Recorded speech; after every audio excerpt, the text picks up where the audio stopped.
Thanks for joining us at the Business Growth Cafe, where each week we select from a menu of topics for a focused discussion with an industry expert to provide insights that can impact your business's growth.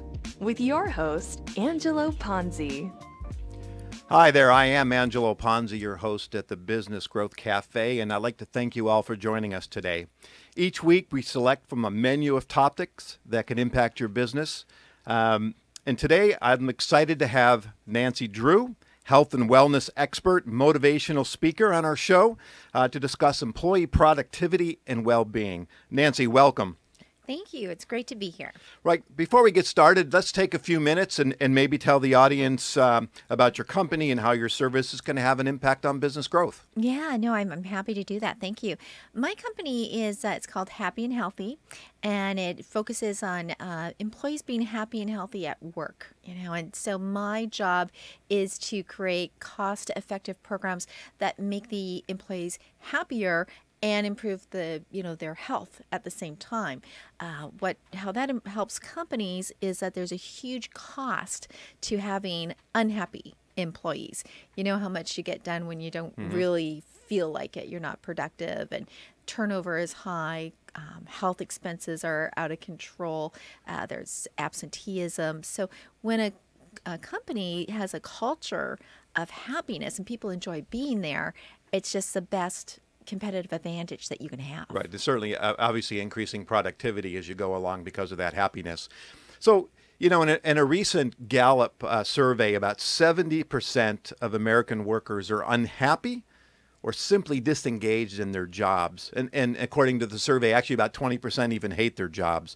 So how are companies really dealing with this issue to ensure their disengaged workers are not impacting their bottom line? Yeah, it's a huge issue because happy workers don't stay. Unhappy workers don't stay. So what the stat is right now in the U.S. is that 89% of companies have a corporate wellness or a health and wellness program of some kind. And, they take different forms, and they do see a return on investment. That's what people are looking for. Does it pay for itself? The answer is yes, it does.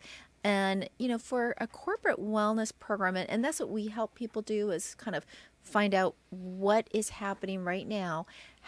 What's the temperature of the employees? Are they going to stay? Are they going to go? Are they engaged? How productive are they? And create programs that are helpful. So how do you establish that base, right? Is that through an employee survey, or what's kind of your first steps to help evaluate a company of their employee happiness, if you will? Yeah, exactly. So what we do is we do a survey. So some of it's a self-reporting with an anonymous survey with the employees. We do some one-on-one interviewing. We get data from the HR group, and we really don't suggest change for the sake of change. Right, There's got to be something connected, something factual on this. Then we roll that up for the company, and we say, okay, here's where we're busy and not productive. Here's where the opportunities are. So we calculate, the hours, the cost in wages, possibly, we're looking at, a lot of times they're paying way too much on their healthcare costs because they don't have programs like this in place. And those kinds of programs help drive down healthcare costs, if I'm not mistaken. Exactly. Yeah. Like for one company, they have had what is their savings? $136 per employee per month on their healthcare costs. Wow. Reduction. So it's significant. Do you typically working with HR, and I always look at, how much does senior management, the C-suite, get involved in this, or is this really at the kind of the managerial level that are helping to drive this, and of course, and then the C-suite is happy when they see cost reduction. So who gets involved in helping to implement these programs? Well, to be perfectly honest, typically the health and wellness program is dumped on the HR desk and say, Okay. hey, do something. And then those poor people are thinking, gosh, we're not a health person. We're not a nutritionist. What do we do? And they have to try to create a program. And that's a tough deal for them. Ideally, where it comes in and when it works out best is when the senior leadership says, hey, you know what? this is something that we want to do. It's our why. It's about having a workforce that is engaged and happy and taking care of the families and the health of our employees, because we know if they're taken care of, then they're going to take care of the business. Right. They're going to take care of the customers. So it really needs to be at the top, opposed to maybe, sometimes we get the very odd person that is says, well, I want to email you on a weekend. I'm going to email you on the weekend. If I want to call you in on a Sunday evening, you're going to call in. And if not, there's 3 others of you that will be. That's not a place for us. Right. It really needs to be supported by senior management. Okay. Well, that actually leads me to another question. And you've heard this statement, and I've heard it numerous times, thousands of times, looking for work-life balance. We all kind of strive for that, and especially, I think, today, in I'll call it the gig economy, where people are out, doing their own thing. But just in general, that strive to have that balance, but it's much easier said than done. Mm-hmm. My wife and I talk about it all the time. And we talk about it every month because every month we don't achieve it. So how are companies working towards helping their employees find that balance? And do you have any suggestions or tips actually for an employer or for an employee to look at to consider, how do I achieve that? Yeah, absolutely. I teach work-life balance, time management, especially with the universities. Every university has a time management, work-life balance program. And what it comes down to is a reductive mindset. We think, I think anyway, 85 to 95% of the things that I do are necessary. And most people think that. They think, Right. wow, I just don't have the space. But we really do. We really do have the space. And so what I do is show them, we'll do, I think I was just telling you, I teach next week for a big group. And I sent this survey over before saying how much time is spent in meetings, how much time is spent on email, just CC'd and FYI. And we're looking for where we can pull back. Where can we be reductive? How many meetings do we really have to be in? Do I have to be in that meeting? Could I maybe just pop in and be Right. for half of it? And so we look at things that we can reduce. We show people how to really focus on what is really important here. When is good enough good enough? Like for myself, I'm a perfectionist, and so I will rework a deck several times. Sure. But then I have to really look at myself and think, hey, am I part of the problem? Am I slowing things down here? Sure. What do people really need to know? And so it's doing the time study. That's super important.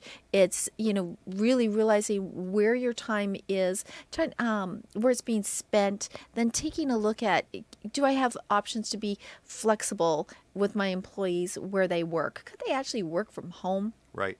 Would they get more done? Could we, change the hours where people are coming in for work so that we're not putting them through crazy traffic and then they get here and they're stressed out? And, what can we do to help people be more effective? Do you find that telecommuting is on the rise for a lot of different companies? And do you find with your experience with the organizations that you work with that it's a type of company that embraces kind of that telecommuting or flexibility and work? Well, what I'm seeing is that companies that are aware of employee wellness and the impact of their company are much more open with flexible work arrangements, which is great. That could be telecommuting, which is fantastic. It could be flexible hours of start and stop. It looks like what meetings do you have to be in, just like I was mentioning to you.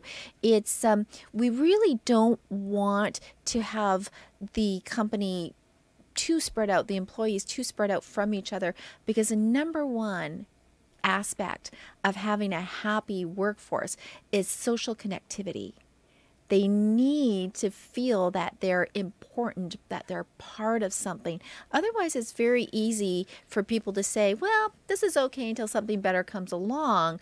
But when you have roots at the company, when you have friends, when you have social aspect, you are more tied to that organization Right. than just leaving for the next shiny object. Sure. And I always liken it to getting them engaged, right? Making them feel that they're investing and having a say in their future, right? Because now they've bought into what's going on. They were part of that decision process, right? And so they're helping to shape how things go forward. And I think that's also part of it. There's, that culture of, and if we talk about company culture a little bit, I mean, there's that immersion, if you will, in the company culture and helping to shape to be more employee-centric, if you will. We want customer centricity, of course, but a lot of times the employees get left behind.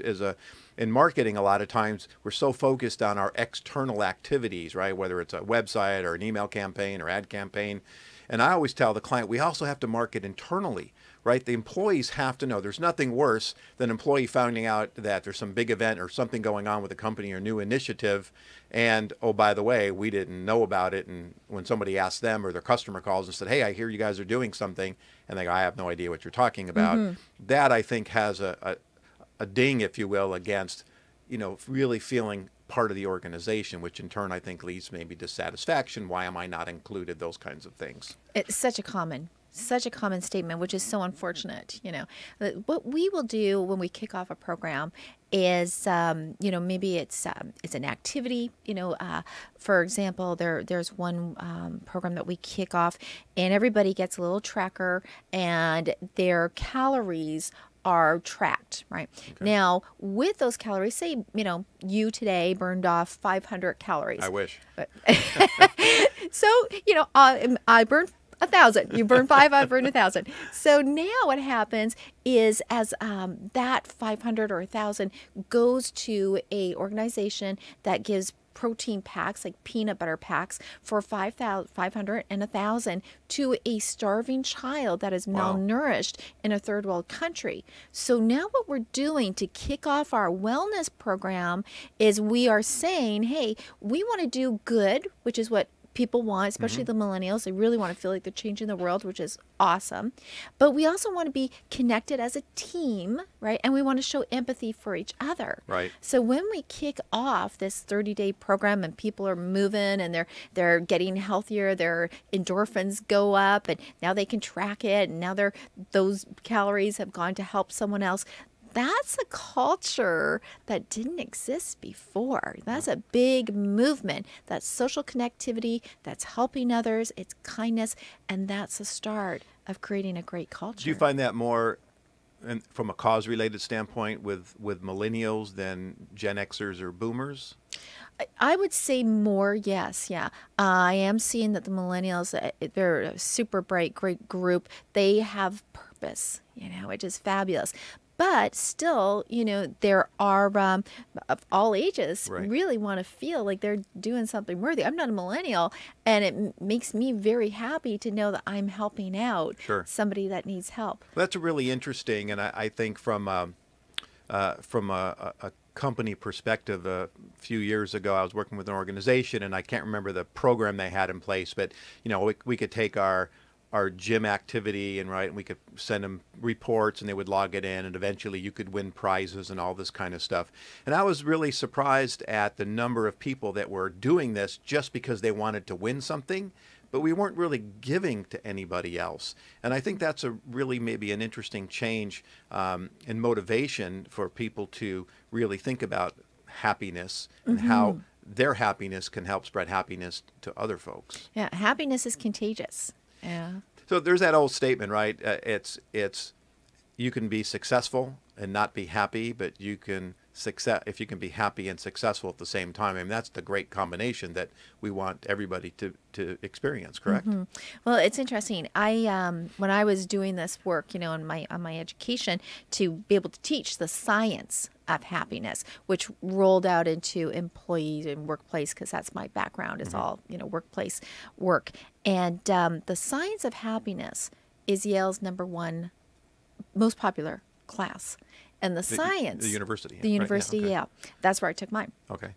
And the science shows that if you are focused on success, to your point, you will not be happier. But if you are focused on happiness, then your success levels soar. Okay, interesting. Yeah. Interesting. The, it's one of the things that I was looking at, and just kind of looking that idea of happiness and a correlation between as we're talking about happiness, success, and productivity.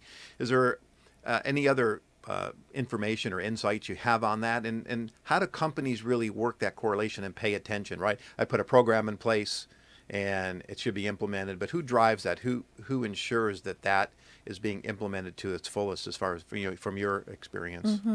Well, there's all kinds of bottom line numbers when you track it. The problem is, in my business mind anyway, the problem is people aren't tracking it. You got to track this. This is an investment. You need to track it and make sure it's got a ROI, right? It's got a VOI, value on investment, but the ROI is there too. So we need to realize that, the people that typically are in charge of this is typically the HR group. And, and that's difficult. And that's why, I love coming in, because I want people to be happy, but I also have a big background in this, and I can help them, roll those programs out if they need to, or our team can help them roll those programs out. So, what we're looking at is medical, we're looking at stress management, we're looking at activity, we're looking at connectivity, building great coworker relationships. So there's a lot to it. Now, so if I'm a small business, you just painted a big picture and something that's, I'm going to say, I don't know if I could afford all that stuff, or frankly have the time or the bandwidth to do that. But I think as long as you're not a solopreneur and you've got any kind of employees, I mean, ultimately you don't want turnover. And so how do you work with an organization, or what should organizations look at when they're considering these programs, as far as is there a priority that this is kind of the first step you need to do, or the second step? And so let's give them some tips and tricks, if you will, and things that they should consider when they start thinking about these kinds of programs. It's you can have a happiness program, an employee culture program, whatever you want to call it, at any level. That might be that you have standing desks, that you stand for half the time, you sit down for half the time. Your meetings could be that you go for a walk and you record it. That's what I do. Okay. We walk. You could have potlucks, healthy events. You could do something, you go build a house for a habitat. You can do as much or as little as you want. If your employees are just showing up and they don't have the energy and they're not engaged, and you're trying to roll out new programs and they are not, behind that, you've got the going out of business plan. You got to do something. Now, that's interesting. So if the employees are not behind it, but what about management that's not behind it? Right? As a manager, sorry to cut you off. That's okay. As a manager, if you're seeing that your team is not running, you got to do something. Okay. You got to get buy-in. But as a manager, as an owner, as the person that's responsible, you're a servant leadership, right? You got to help them get there, and that's when you ideally you're giving them the option for a wellness program. Okay. You said something earlier, and let's talk about employee turnover a little bit. And certainly there's lots of costs that go with onboarding an individual, and looking at the tenure of someone, if they're in and out very quickly because they were unhappy, or frankly you brought in the wrong people. But from that happiness standpoint, if people don't have that job satisfaction, right? We said a little bit earlier, 70% of the American workforce is disengaged or unhappy in their job. So what does that cost? Do you have any numbers that translate that the audience you really kind of put into practical use, in the sense of saying, it's going to cost me X to onboard somebody? What kind of investment should I be making in their training and their happiness and wellness to make sure that they don't leave? Right. Okay. So here's the stats on that. What we're seeing is 90 days after onboarding, people are jumping off. They're gone. They don't like it. They're out of there. Typically, those people leaving are your high performers. High performers, great talent, will not stay if it's not the culture that they want. So the number one reason for them leaving, for anyone leaving right now in an organization, is I don't see that there's any advancement for me. Number one. Okay. Number two is my boss, is horrific. Yeah. Number three is this culture isn't doing it for me, and they're out the door. Now, to replace that person, it's 40% of the salary. Yikes. It's expensive. So what happens is we replace, then we turn over because we don't have those things in place.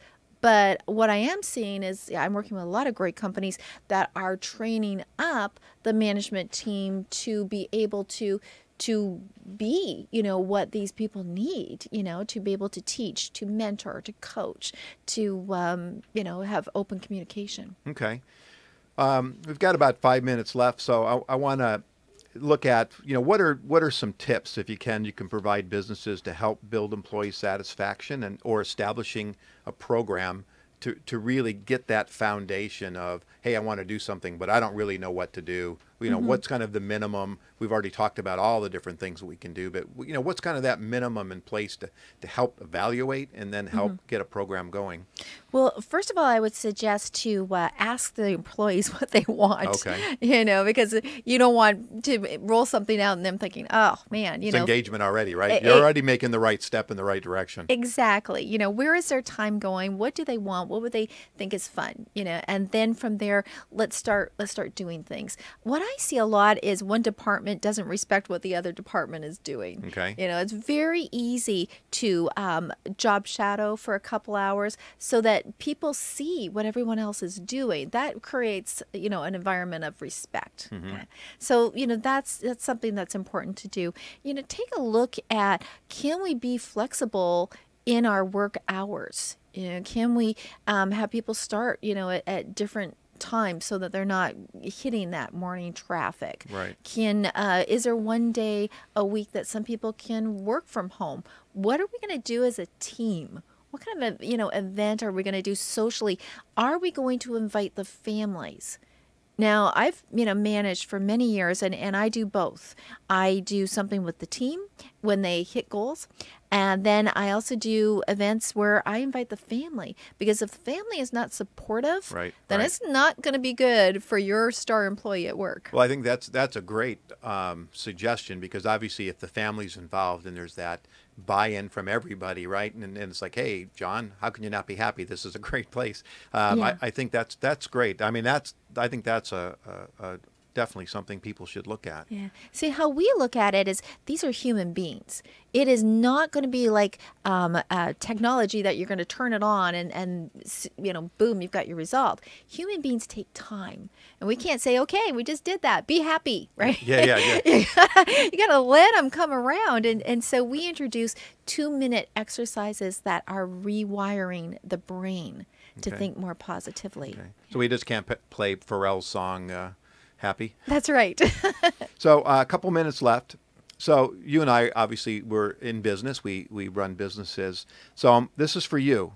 So when you think about growing your business, what keeps you up at night? What are your biggest challenges and obstacles to grow your business? I would say that because I am a perfectionist, it's probably the best asset, but it's also the worst. I really have to watch myself and make sure that I'm not expecting too much. When people come to me in an environment like this, they're not happy. I do a lot with charities and caregivers, and that's a weight on me, Yeah. So that my heart is in this business. I want people to be happy, and I know that I want, that'll result in them being healthy.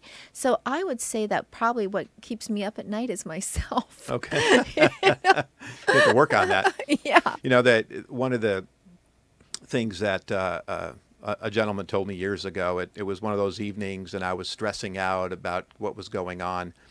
And he said to me, is there anything you can do about the situation tonight that'll change it? And my answer was no. And he said, then don't worry about it. Just go to sleep. Yeah. So I always think about that when we start put those extra kind of pressures on ourselves. Again, what's keeping us up at night? Most of the time I sleep like a baby because I use that little bit of philosophy to put everything else out of my mind. So thank you so much. This has been absolutely wonderful. So tell the listeners how they can reach you and how they can find you online and all those wonderful things. Yeah, no, that would be great. I'd love to chat with people. The website for us is happyandhealthy.biz. I'm also on LinkedIn. Okay. And so feel free, if you get on the website, you can, there, I think the first big button you see is chat now, and you can contact us there that way. Okay. And we didn't mention it, but you're also on a TV show as well. Yes, I am. I'm definitely on the happy and healthy bandwagon. I'm on the Wellness Hour.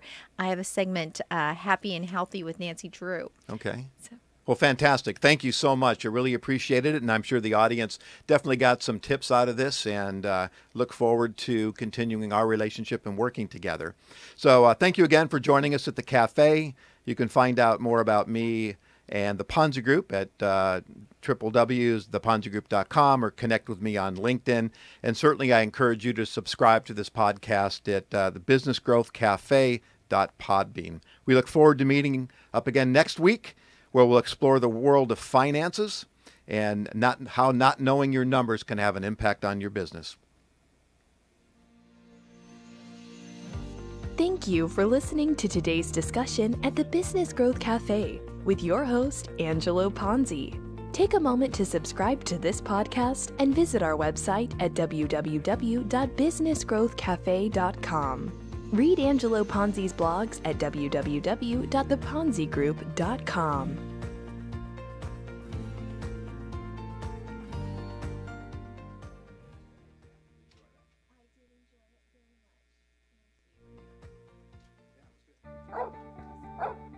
He used to pester me for a walk.